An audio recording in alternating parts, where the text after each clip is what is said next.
नमस्कार दोस्तों, target education classes में आपका हार्दिक स्वागत है। दोस्तों, आज के इस वीडियो में लाए हैं सन 2021 के लिए सामान्य हिंदी का मॉडल पेपर, कक्षा 12 सामान्य हिंदी का मॉडल पेपर। दोस्तों, उम्मीद करूंगा कि यह मॉडल पेपर आपके लिए बहुत अधिक मार्गदर्शक होगा। दोस्तों, 2021 में हिंदी में कौन कौन से पाठ हटाए गए हैं और कौन कौन से पाठ बोर्ड एग्जाम में आएंगे और पेपर कैसा होगा, उन सब बातों को ध्यान में रखकर यह कक्षा 12 सामान्य हिंदी का मॉडल पेपर बनाया गया। तो दोस्तों, शुरू करते हैं मॉडल पेपर।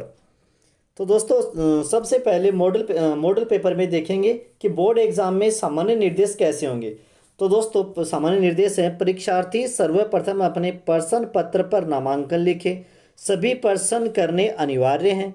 सभी प्रश्न करने अनिवार्य हैं। प्रत्येक प्रश्न का उत्तर दी गई उत्तर पुस्तिका में लिखे। और इनमें सबसे ज़्यादा इम्पोर्टेंट है, जिन प्रश्नों में आंतरिक खंड होते हैं, यानी ऐसे प्रश्न जिनके आंतरिक खंड होते हैं, यानी प्रश्न के अंदर जो प्रश्न होते हैं, उन प्रश्नों के उत्तर हमें एक साथ देने होते हैं। उन सभी के उत्तर हमें एक साथ लिखने हैं। और प्रश्न का उत्तर लिखने से पूर्व प्रश्न का क्रमांक अवश्य लिखें। दोस्तों, इन सामान्य जानकारियों को आप सबको ध्यान में होना चाहिए। अब करते हैं खंड ए, शुरू करते हैं खंड ए। तो खंड ए में सबसे पहला प्रश्न है जिसके आंतरिक खंड होंगे, यानी ये आंतरिक खंड वाले हमें प्रश्न एक साथ करने। सबसे पहला प्रश्न है, नीचे दिए गए बहुविकल्पी प्रश्नों में से सही विकल्प का चयन कर उत्तर दी गई पुस्तिका में लिखे। दोस्तों, इस प्रश्न के 10 प्रश्न होंगे और प्रत्येक प्रश्न एक एक नंबर का होगा, यानी ये 10 नंबर का होगा। इसमें से सबसे पहला है, व्याकरण शब्द का अर्थ है। तो दोस्तों, व्याकरण शब्द का अर्थ है विश्लेषण करना। क्या होगा? विश्लेषण करना। 4 ऑप्शन दिए होंगे, चारों में से हमें एक जो सही है वो ऑप्शन सहित हमें लिखना है। इसी प्रकार हमारे ये 10 प्रश्न होंगे, यानी ऑप्शन दिए होंगे, ऑप्शन में से हमें जो सही ऑप्शन है वो लिखकर जो शब्द लिखा है, जो सही उत्तर है वो हमें कॉपी में लिखना है। इसी प्रकार दूसरा प्रश्न है, निम्न में से मैथिली बोली है। निम्न में से मैथिली बोली कौन सी है? बिहारी बोली। इसके आगे का प्रश्न है, जहाँ एक ही शब्द की पुनरावृत्ति हो और अर्थ भिन्न भिन्न हो वहाँ अलंकार होता है। यानी जहाँ पर एक ही शब्द की आवृत्ति 2 या 2 से अधिक बार होती है और अर्थ भिन्न भिन्न होता है, वहाँ पर कौन सा अलंकार होता है? तो दोस्तों, वहाँ पर होता है यमक अलंकार। कौन सा होता है? यमक अलंकार। तारा सो लगत दूरी दारा में लगत पंक्ति में निहित अलंकार। इस पंक्ति में कौन सा अलंकार है? उपमा अलंकार। कौन सा है? उपमा अलंकार। दोस्तों, ये सभी प्रश्न एक एक नंबर के होंगे, ध्यान में रखना, 1 से लेकर 10 तक, यानी पहले प्रश्न में 1 से लेकर 10 तक प्रश्न होंगे और प्रत्येक प्रश्न एक एक नंबर का होगा। अगला क्वेश्चन है हमारा, क्वालिटी शब्द का हिंदी अर्थ है। तो दोस्तों, क्वालिटी शब्द का हिंदी अर्थ होगा विशेषता, यानी ऑप्शन ए। इसी प्रकार अगला क्वेश्चन है हमारा, स्क्रूटनी शब्द का अर्थ है। स्क्रूटनी शब्द का अर्थ है वो है संवीक्षा। क्या होगा? संवीक्षा। पूर्व में हुई घटनाओं की मूल्यवान जानकारी देते हैं। पूर्व में हुई घटनाओं की जानकारी हमें कौन देता है? संदर्भ। कौन देता है? संदर्भ। रहीमन की अथाह श्रद्धा व्यक्त होती है। रहीमन की अथाह श्रद्धा व्यक्त होती है, कौन से इस पर होती है? ए, यानी श्री कृष्ण के प्रति। किसके प्रति होती है? श्री कृष्ण के प्रति। अगला हमारा क्वेश्चन होगा, रामचंद्र शुक्ल की किस रचना पर उन्हें मंगला पारितोषिक प्राप्त हुआ? यानी लेखक रामचंद्र शुक्ल की कौन सी रचना है जिसपे उन्हें मंगला पारितोषिक पुरस्कार प्राप्त हुआ? तो वो रचना है ऑप्शन बे में चिंतामणि, यानी रामचंद्र जी की चिंतामणि भाग प्रथम पर उन्हें मंगला पारितोषिक प्राप्त हुआ था। और दोस्तों, ये बहुत इंपॉर्टेंट प्रश्न है। अगला क्वेश्चन है, आत्मा का विकास करने का अर्थ है। आत्मा का विकास करने का अर्थ है, इसमें दोस्तों चरित्र निर्माण भी है, ईश्वर ज्ञान भी है, आत्मज्ञान भी है, अर्थात उपयुक्त सभी ऑप्शन सही होगा। कौन सा होगा? उपयुक्त सभी ऑप्शन सही होगा। इसी प्रकार दोस्तों, अगला हमारा क्वेश्चन होगा, निम्नलिखित अपठित गद्यांश को पढ़कर पूछे गए प्रश्नों के उत्तर दीजिए। यानी गद्यांश हमें पढ़ना है, बहुत ही ध्यानपूर्वक पढ़ना है। और इनमें से कुछ प्रश्न दिए गए हैं 2 से लेकर 8 तक। कितने प्रश्न दिए गए हैं? 2 से लेकर 8 तक। इन प्रश्नों को हमें इस गद्यांश से पढ़कर इन प्रश्नों के उत्तर हमें देने हैं। तो दोस्तों, इसका दूसरा प्रश्न है, समय का क्या समय को क्या माना गया। दोस्तों इस प्रश्न का उत्तर यानी 2 से लेकर 8 तक के जितने भी प्रश्न है वह गद्यांश में हमें पढ़कर बहुत ही सावधानी पूर्वक देने हैं। और ये 2 से लेकर 8 तक का प्रत्येक प्रश्न 2-2 नंबर का होगा, 1-1 नंबर का होगा। दोस्तों कितने कितने नंबर का होगा, 1-1 नंबर का होगा। 2 से लेकर 8 तक का गद्यांश में प्रश्न होगा वो 1-1 नंबर का होगा। 7वां प्रश्न, व्यक्ति अकिंचित रिक्त हस्त तथा दरिद्र कब हो जाता है। इसका भी हमें गद्यांश में से आंसर देना है। उसी प्रकार 8वां, उसका भी हमें गद्यांश में से पढ़कर आंसर देना है। अगला क्वेश्चन होगा, रिक्त स्थान में शब्द पूर्ति कर उत्तर पुस्तिका में लिखिए। रिक्त स्थान में शब्द पूर्ति कर उत्तर पुस्तिका में लिखिए। यानी 9वां 10वां 11वां ये रिक्त स्थान के प्रश्न होंगे। इन्हें हमें पढ़कर हमें ध्यानपूर्वक इनके रिक्त स्थान हमें भरने। जैसे 9वां प्रश्न है, लेखक जनसाधारण के जीवन की सच्ची और सही जानकारी रखता है। लेखक जनसाधारण के जीवन की सच्ची और सही जानकारी रखता है। किस में रखता है दोस्तों, यहाँ पर आएगा, इस रिक्त स्थान में आएगा, इस खालिस्तान में आएगा रिपोर्ताज। क्या आएगा, रिपोर्ताज। रिपोर्ताज में लेखक जनसाधारण के जीवन की सच्ची और सही जानकारी रखता है। अगला है, प्राचीन संस्कृत ग्रंथों में, यहाँ पे रिक्त स्थान है, को साक्षात्कार का प्राचीन रूप माना गया है। यानी प्राचीन संस्कृत के ग्रंथ थे वो साक्षात का प्राचीन रूप क्या था। तो दोस्तों यहाँ पर आएगा संवाद। क्या आएगा, संवाद। यहाँ पर आएगा संवाद। अगला प्रश्न है, इंटरनेट एक विशाल और विश्वव्यापी यहाँ पे दोस्तों रिक्त स्थान है विश्वव्यापी है। तो यहाँ पे रिक्त स्थान में क्या क्या भरना है दोस्तों, ये हमें सोचकर लिखना है बड़े ही सावधानी पूर्वक। तो दोस्तों यहाँ पर होगा, इंटरनेट एक विशाल और विश्वव्यापी क्या होगा, अंतर्जाल होगा। दोस्तों यहाँ पर रिक्त स्थान में क्या आएगा, अंतर्जाल होगा। अगला क्वेश्चन है हमारा, खंड ब में सचिव शिक्षा विभाग राजस्थान जयपुर की ओर से आयुक्त स्वास्थ्य एवं परिवार कल्याण विभाग को एक अर्धशासकीय पत्र लिखिए जिसमें सरकारी विद्यालय के विद्यार्थियों की नियमित स्वास्थ्य जांच का आग्रह किया गया हो। दोस्तों ये खंड ब का पहला प्रश्न पत्र होगा। पत्र में अर्धशासकीय पत्र या निविदा या विज्ञप्ति, बाकी सब हटा दिए गए हैं। आपके सिलेबस में रखा गया अर्धशासकीय पत्र, निविदा और विज्ञप्ति। तो दोस्तों यहाँ पर ये अर्धशासकीय पत्र है। कौन सा पत्र है, अर्धशासकीय पत्र है। और दोस्तों ये 2 नंबर का होगा और लगभग 50 शब्दों में आपको लिखना है। तो इसके बाद में अगला प्रश्न है, तरुवर फल नहीं खात है सरवर पिए न पान, इस कथन से रहीम ने क्या शिक्षा दी थी। दोस्तों ये लगभग 30 शब्दों में लिख रहा है और 2 नंबर का होगा। दोस्तों ये प्रश्न हमारे सर्जन जो पुस्तक है उसके पद्य भाग से लिया गया, जिसके लेखक है रहीम जी और पाठ का नाम है रहीम की नीति 2 ऐसे लिया गया। तो इसमें रहीम जी ने क्या शिक्षा दी थी वो आपको लिखना है। उषा कविता में कवि ने क्या संदेश निहित है। उषा जो कविता है शमशेर बहादुर द्वारा रचित है, उसमें उस कविता में क्या संदेश निहित है ये हमें लिखना है। भय, अगला क्वेश्चन है 15वां, भय का विषय किन किन रूपों में सामने आता है। भय का विषय किन किन रूपों में सामने आता है, उनमें क्या अंतर है लिखिए। ये प्रश्न भी दोस्तों 2 नंबर का होगा और इसकी उत्तर सीमा होगी 30 शब्द, लगभग 30 शब्द। तो ये जो पाठ है भय नामक पाठ है, ये आचार्य रामचंद्र शुक्ल द्वारा पाठ है, पहला ही पाठ है। इसे हमें लिखना है कि भय कितने रूपों में सामने आता है और उसमें क्या क्या अंतर है। इस प्रकार हमारा अगला प्रश्न है, इस तरह विष घोल कर तुमने अपने स्वास्थ्य का सत्यानाश कर लिया है, यह कथन किसने किससे एवं किस कारण कहे थे। किसने किससे किस कारण कहे थे।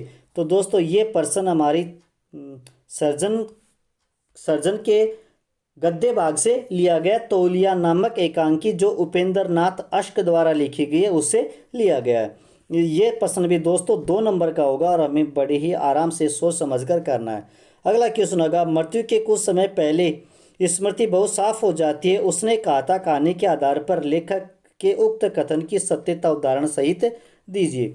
तो दोस्तों उसने कहा था कहानी के लेखक कौन है, पंडित चंद्रधर शर्मा। और ये मृत्यु के कुछ समय पहले स्मृति बहुत साफ हो जाती है, उसने कहा था, किसने कहा था और क्या कहा था, ये इसमें अच्छी प्रकार से लिखना है। दोस्तों ये भी उत्तर सीमा 30 शब्द है और 2 नंबर का क्वेश्चन होगा।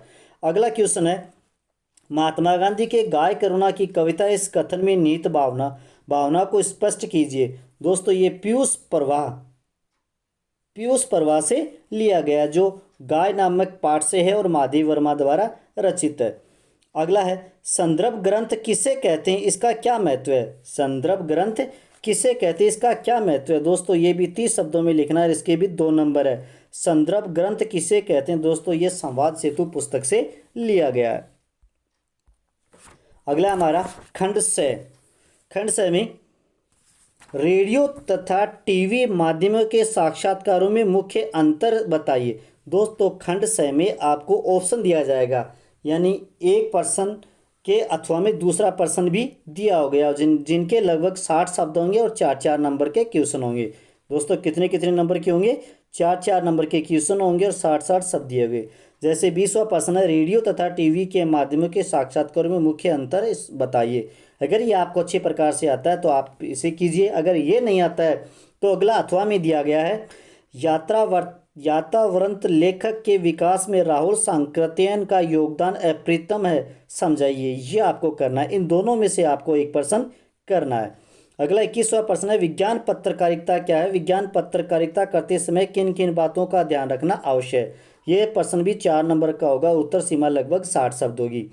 इसका भी अथवा है दोस्तों, संपादकीय लेखन से आप क्या समझते हैं और संपादकीय लेखन के प्रमुख लक्षण बताइए।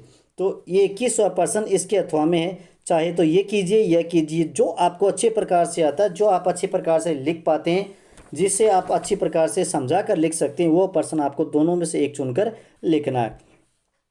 दोस्तों इसके बाद में 22वां प्रश्न है, निम्नलिखित विषयों में से किसी एक विषय पर लगभग 300 शब्दों में निबंध लिखना है। हमारे पास निबंध दोस्तों 4 होंगे, 4 निबंध होंगे और चारों में से आपको एक निबंध लिखना है, जो लगभग 3 शब्दों में लिखना है। अगला क्वेश्चन होगा, जैनेन्द्र कुमार के व्यक्तित्व एवं कर्तृत्व का संक्षेप में परिचय दीजिए, अथवा शमशेर बहादुर सिंह के व्यक्तित्व एवं कर्तृत्व का परिचय दीजिए। दोनों प्रश्नों में से आपको एक करना है। ऐसे एक तो कवि का नाम आएगा और एक लेखक का नाम आएगा, दोनों में से आपको एक का संक्षेप व्यक्तित्व एवं कर्तृत्व की जानकारी देनी है। दोस्तों ये 4 नंबर का क्वेश्चन होगा और लगभग 60 शब्दों में आपको देना है। आगे चलते हैं दोस्तों। आगे बढ़ने से पहले अगर आपने इस चैनल को सब्सक्राइब नहीं किया है तो चैनल को सब्सक्राइब कर दे और बेल आइकन दबा दे, ताकि नए वीडियोज़ का नोटिफिकेशन आपको मिल सके। तो दोस्तों अब शुरू करते हैं वीडियो की ओर। अगला क्वेश्चन है, निम्नलिखित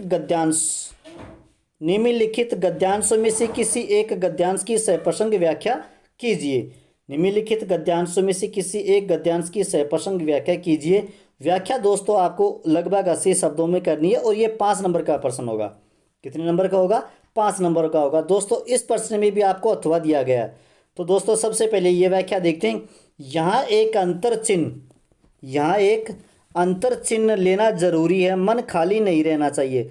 दोस्तों ये हमारी पाठ्य पुस्तक सर्जन के गद्य भाग से लिया गया। पाठ का नाम है बाजार दर्शन, जिसके लेखक है जैनेन्द्र कुमार। ये आपको व्याख्या करनी है। इसी के अथवा में दिया गया है, काशी के उत्तर धर्म चक्र बिहार मौर्य और गुप्त सम्राटों की कीर्ति का खंडर है। दोस्तों ये सर्जन कविता के गद्य भाग, पाठ का नाम है ममता और जयशंकर प्रसाद द्वारा रचित है, वहाँ से लिया गया। ये आपको सप्रसंग व्याख्या अच्छी प्रकार से करना है। इसके बाद में अगला प्रश्न होगा हमारा 25 का, निम्नलिखित पद्यांशों में से किसी एक पद्यांश की सप्रसंग व्याख्या करनी है।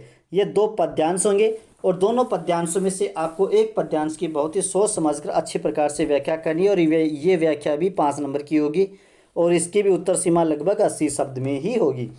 जैसे एक सादे सब सदे सब सादे सब जाए रहमन मूले सींचे वो फूले फले अदाय।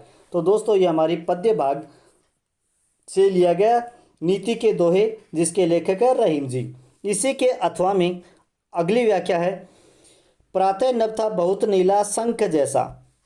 प्रातः नभ था बहुत नीला शंख जैसे, भोर का नभ राख से लिपा हुआ चौका अभी गीला पड़ा था। दोस्तों ये उषा कविता से लिया गया और इसको लिखने वाला है शमशेर सिंह बहादुर। ये आपको सप्रसंग व्याख्या अच्छी प्रकार से करनी है। अब दोस्तों हमारा अगला खंड है ये में देखते हैं 26 का क्वेश्चन है। पाठ्य पुस्तक में संकलित दोहों के आधार पर कवि बिहारी की श्रृंगार वर्णन की विशेषताओं का वर्णन कीजिए। पाठ्य पुस्तक के संकलित दोहे, यानी ये प्रश्न लिया गया है। हमारी जो सर्जन किताब है, सर्जन पुस्तक है, हमारी जो सर्जन पुस्तक के पद्य भाग से कवि बिहारी द्वारा लिखा हुआ दोहे हैं, उनसे लिया गया है। तो दोस्तों इनको भी लगभग 80 शब्दों में लिखना है और 6 नंबर का प्रश्न है, यानी निबंधात्मक बड़ा प्रश्न है, आपको बड़े ही सोच समझ कर करना है। दोस्तों ये ऐसे प्रश्न है, यानी निबंधात्मक प्रश्न ऐसे हैं जिनमें 3 ऑप्शन आपको दिए गए, तीनों में से आपको चुनकर एक करना है और वो भी अच्छी प्रकार से सोच समझकर। तो दोस्तों ये जो पाठ्य पुस्तक में संकलित दोहों के आधार पर कवि बिहारी के श्रृंगार वर्णन की विशेषताओं को वर्णन कीजिए। इसी के अथवा में दे रखा है कवि भूषण अपने युग के राष्ट्र कवि थे। कवि अपने भूषण के राष्ट्र कवि थे, यानी सर्जन के पद्य भाग से लिया गया है और कवि भूषण द्वारा रचित है ये। और इसके अथवा में दे रखा है सूरदास ने भ्रमर गीत में सगुण भक्ति का महत्व प्रतिपादित किया, उदाहरण देकर स्पष्ट कीजिए। ये हमारे कवि है सूरदास जी द्वारा रचित है। इन तीनों प्रश्नों में से जो आपको अच्छा लगे, जो ज़्यादा आता हो, ये प्रश्न तीनों में से आपको एक प्रश्न करना है और ये 6 नंबर का प्रश्न होगा दोस्तों। अगला हमारा 27 का क्वेश्चन होगा धर्मभीरुता। धर्मभीरुता क्या है? क्या आपके मत में यह प्रशंसनीय, स्पष्ट कीजिए। दोस्तों ये 6 नंबर का प्रश्न होगा, उत्तर सीमा होगी लगभग 80 शब्द। तो दोस्तों धर्मभीरुता हमारी सर्जन के गद्य भाग से है, भय नामक पाठ से लिया गया, जिसके लेखक है रामचंद्र शुक्ल जी। और इसी के अथवा में दे रखा है पर्यटन का हमारे जीवन में क्या महत्व है। पर्यटन का हमारे जीवन में क्या महत्व है, ठेले पर हिमालय पाठ के आधार पर स्पष्ट कीजिए। तो दोस्तों ये प्रश्न सर्जन के गद्य भाग से, पाठ का नाम है ठेले के हिमालय और लेखक धर्मवीर भारती द्वारा रचित लिखा गया है।